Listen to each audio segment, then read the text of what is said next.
Hey guys, me Captain JJB84 here with a movie review of Alpha and Omega. Start with my honest thought. I liked it. I liked it quite a bit. May not have been the best animated movie I've seen this year, but, well, considering what we got, but, for what it was a pretty dang good. I like the characters, story was a bit of a satire of, West Side Story. The voice acting was pretty good. The cast was alright. And I like the wolf designs, too. And the fact it's about wolves. Sorry if I'm rushing this bit, but I gotta be somewhere in 15 minutes. What else is there to say about it? I really liked Humphrey's design in that. He's the protagonist at Omega. I liked his character design. And just because he actually kind of looked like a wolf. Bit more than some of the other wolf characters. Yeah. I will admit the plot was a bit predictable at times. Like you said, okay, they're gonna go here. This is gonna happen. Cue sad scene, all that. But what it was worth, it's a relatively simple plot, simple story to follow, with the exception of one or two plot holes. But then again, it is a kids' movie, so you can't expect it to be perfect. The voice acting was pretty good. Had some fairly big names. They had Dennis Hopper, if that's one thing. Justin Long, and I can't remember the actress's name, but maybe you'll know her. She did the voice of Kairi in Kingdom Hearts, and was the voice of Dot in Bug's Life, the little pink bug. I will admit, it could have been a bit better. Maybe a little more developed plot, a bit more character development, and maybe just switch to something a little on its own, but what it was worth, it was alright.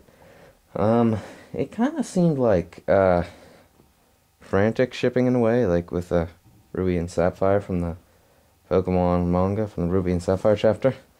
How, Kate's this, very responsible, athletically, physically capable, really tough girl, while Humphrey, not so much he doesn't look like Ruby, but he's kind of got that, but he's more laid back and likes to have fun.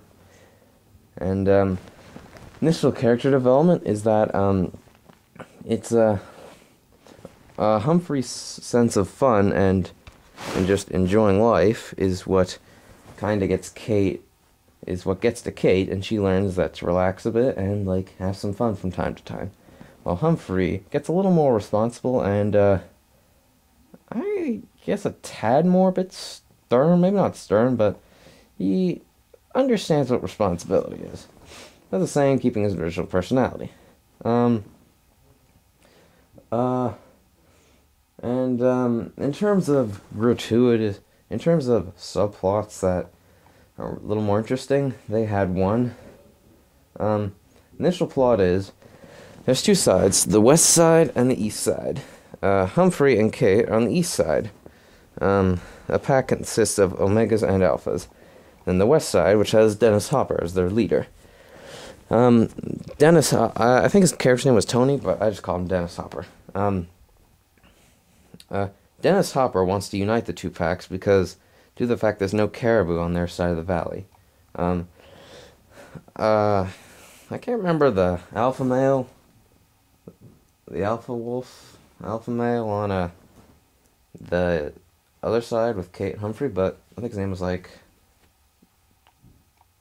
just call him Greg, I guess. Probably put him there. So, he decides for it, and so Kate will marry Dennis's son, Garth. And the subplot is, after Kate and Humphrey get tranquilized sent to Idaho, Lily, her younger sister, an Omega, gets a little more fond of Garth. He's an alpha, by the way. And shows him around, and they develop feelings for one another. However, Omegas can't be with alphas. And the thing, Kate's alright being married to him, but he can't howl. It's painful for him, or he just can't howl right. And Lily, her younger sister, and it gets him to howl. But Garth is seen howling with him, and the two sides are at war. That's pretty much, and then Kate and Humphrey come back and set things out a bit, and some other stuff. Kate and Humphrey along the way, they go through a magical journey of development and montages, and I'll admit, the voice acting did get better at times, and yeah, I like some of the jokes. It's like the dialogue was really funny at times, especially from Kate's mother's character. She was like this, I guess, just really kind person with this really subtle evil side. A bit well, maybe not subtle because it was really over the top, but it was pretty funny for those who've seen it. For those who've seen it, and so then after a montage of this and a frantic shipping scene where Humphrey admires Kate while she's asleep, they get back to see the two sides at war. Kate and Humphrey return, and Kate explains where they were, but they didn't explain that she had feelings for Humphrey, nor did Humphrey explain that she had feelings for Kate. In fact, their feelings weren't admitted for one another until near the end, and decides that she'll marry Garth anyway.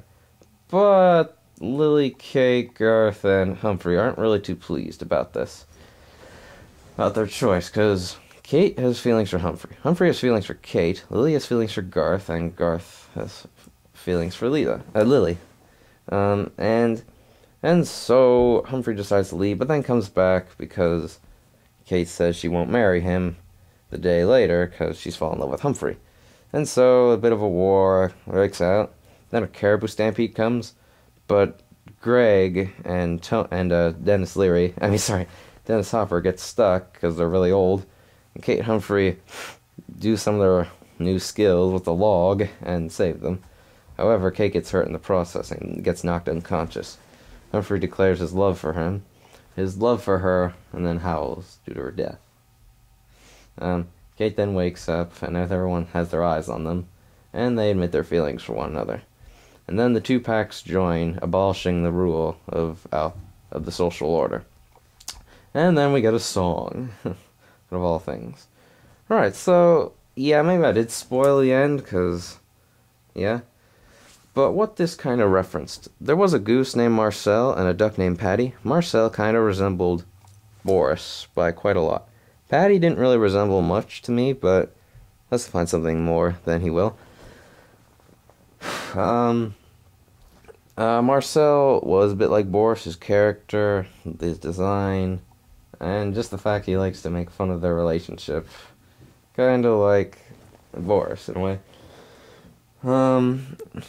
Humphrey did seem a little like Balto, except he's actually socially accepted, because in the one scene early on, it's shown that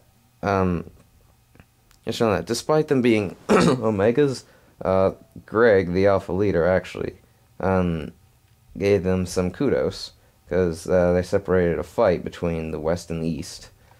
Just a small fight. And, yeah, so they're socially accepted, they're just on the low social order. And one of the lines I think I liked, she's an alpha and you're an omega. We can eat together, but we can't, howl together. Howling's a sort of, I guess, dancing-like thing. This movie in itself kind of resembled Roadside Romeo in a way. Not the plot, but I guess just the way it worked in Roadside Romeo. Like, at one point they'll be standing, but they'll be standing at sometimes, like when they're howling.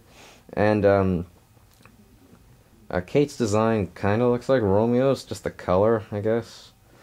And, Lily kind of looks like Layla from Roadside Romeo. Not really the character, but just the appearance, I guess. But in all honesty, I liked it. I mean, I saw this with my little cousin and a friend. I see a lot of movies with my little cousin, because, well, I don't want to explain now, but you can message me and I'll tell you. Oh, scratch, I didn't see it with my cousin, I just saw it with a friend. Sorry. I liked it. It's not necessarily a bad movie, it's kind of on the mid to low level of good. So, I guess, in all honesty, I give it a 7.5 out of 10. It could have been longer, the plot could have been a little more developed, and the characters could have they could have been designed to look a little more like wolves rather than their actual actors, because they do kind of resemble their actors in a way. And I guess that's my review. I give it a 7.5 out of 10. Pretty good. Could have been a bit better. But with all honesty, like, it was kind of just relying on the 3D. I don't think 3D is sort of like a gag. I like it, just I don't like when movies just use it just to make it seem better. To be honest, well, 3D, you could deal with that. They don't, like... But I like it at times. It's good to see stuff and know what, like, 3D technology can do. And so that's my review, and... Oh, wait, one last thing. It should be noted that this is Dennis Hopper's last movie. He sadly died in May 2010. When the movie was done, before the credits, they showed "In Memory of Dennis Hopper." So, this goes out, this is, in memory of Dennis Hopper, I guess. A pretty good actor. His film choices were a bit weird. But for starters, he was a good actor. I'm a bit of a fan of his. So, that's my movie review of Alpha and Omega. Hope you liked it. 7.5 out of 10. You can see it if you want. Say what you want. More power to it if you like it or don't like it. But that's my biased opinion, so see you later. And Dennis Hopper, you're a great actor.